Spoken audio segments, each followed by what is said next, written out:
Hey, When you're, can y'all hear me? Yeah, we can we hear can you. hear you. Okay, cool, man. So we're gonna talk about Big Ben. The end of Big Ben. You're trying to slot Matt Ryan in there. I think if the Steelers do that, that's worse than them keeping Big Ben this year. Really? He's not. He's not. You're gonna have to take on so much cap, And I think that's where they would be hurt. It would be the cap. right. You're going to take up so much cap for a slightly better performance. I mean, I've been talking about the Matt Ryan special all year. Third down, he's going to get sacked. Okay. But the end of the Big Ben era is great. You summed it up very well, Jew. So with the R.I.P. to Big Ben, he got to go out with victory formation, man. Who do you see filling that role next year?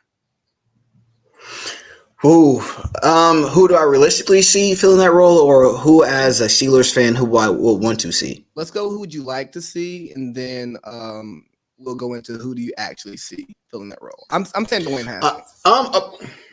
Okay. Well, as of course, I would want us to go for the big fish in the market, and that's Deshaun Watson. That's potentially Aaron Rodgers. There's one more quarterback out there who's supposed to be on the chopping block as well, and Russell Wilson. He's not coming. I would want to see us at least pursue those type of talents. I would. Deshaun Watson, of course, until he gets done with his cases, he probably won't see the field. But you know what? That's right. Maybe him and Ben. Maybe him and Ben get the same lawyer. It worked for Ben. Shit. And I don't think it hurt them. Well, here's the thing. I think that with the Deshaun Watson angle, he's probably going to get time served. I do think that they're going to credit him for missing this whole year as a suspension. You have to. You have to. I don't know. To me, I would look at a suspension for something like this probably being a year. I mean, at most 18 games, right? But I could see that being something, but the thing is, I don't think you guys have the capital to get him anyway. Well, I don't think it's that we don't have the capital to get him. I think it's more so historically the Rooneys don't spend money. You guys go through the draft. Yeah, and I was talking to my dad about this the other day. I said, Dad, who was our last marquee free agent that we got besides Mika Fitzpatrick? And he had to go all the way down to Jerome Bettis. So that's not something we do as a franchise. That's why I know, as much as I would love to see someone like Aaron Rodgers or Russell Wilson or Deshaun Watson wearing that black and gold, it's not going to happen.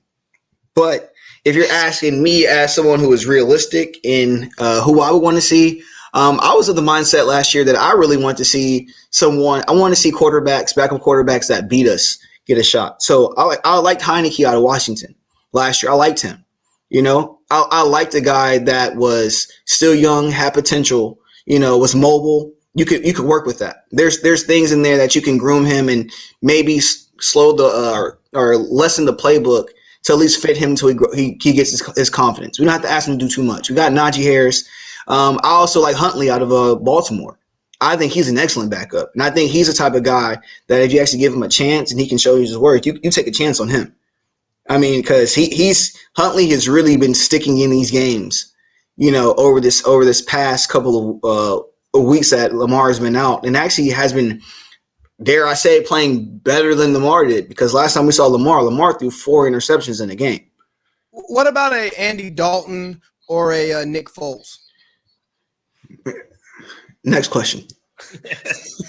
Yeah, I could truly see them going through the draft to get the quarterback. I mean, obviously, a lot of people look at Kenny Pickett out of Pittsburgh because he goes to Pittsburgh. I mean, we already kind of saw that happen with James Conner. You guys took the hometown hero. And it worked out for a little bit, I think. I think it was okay for a little bit. But he was okay as a backup. He looks great with the Cardinals this year. So, something like that. I could see them doing it like how they do traditionally through the draft. And the question would be, with a guy like Kenny Pickett, would he even fall that far? Because you guys will probably be drafted 16th or so, 17th. That's about where you guys, typically right after us. Yeah, not too far after us. I mean, you only got one more win, But I could see it being that. Maybe, who knows? Maybe Matt Corral even falls, especially after getting injured. I'm hearing everyone saying he's a second round pick right now. We know that's going to change when we get closer to the draft, but I'm hearing second round. If people think Kenny Pickett's the best quarterback in the draft, he's definitely the second best. Well, the thing is though, me personally, I don't want a quarterback that we need to groom up unless. And I will honestly say that this QB draft, as it pertains to the Steelers, is a weak class because going into it, all the stars who you thought were supposed to be good and the front runners for the Heisman either got hurt or they got beat out. You know, so the people that people already had circled on the Todd McShays had circled on their draft board, you know, beginning of the season. We've now been reduced down to Kenny Pitts. And that's not to say that Kenny. Guess who may come? Guess who's probably going to be available? Jimmy G. Good chance Kirk Cousins might become available. It's going to be some stuff out there. And I'll take a Kirk Cousins, and I wouldn't mind taking a Jimmy G. You know, I think, but those type of guys, Jimmy G, he has a real style of play that he needs. And at least with Kirk Cousins, I'm going to get someone who's going to sling the ball. At least I'm going to get somebody who's going to throw it downfield. But as it pertains to like all the time, I mean, and y'all playing prime time because y'all are Steelers. We play prime time ball, you know. So I personally am not of the fan of the mindset of this homegrown thing that the Rooney's do. I think that was something you could do way back when your money was longer than other people's. But at the point now, when you have cap space and you have guys who are coming into the league ready, and you have teams who are going out there and spending money. I mean, think about a team like the Chiefs. You know, they went out and they spent money. There's a reason why the team was constructed the way they did because they saw Patrick Mahomes to come in and he could take over with all these stars. You know, Baker Mayfield on paper should have had a phenomenal season. Yeah, he got hurt, but Baker is also overrated. But the team as constructed, read that down there. Yeah, and as a team is constructed, they should have had an amazing season. You know, with all the talent he had. You know, so I'm not. So, but you look at what happened with Joe Burrows. Joe Burrows came in NFL ready. You know, he got hurt. You know, but he came back with a team that was ready to go. So I'm not trying to wait and draft a guy and let's try to build him up. We're not doing the Trevor Lawrence thing.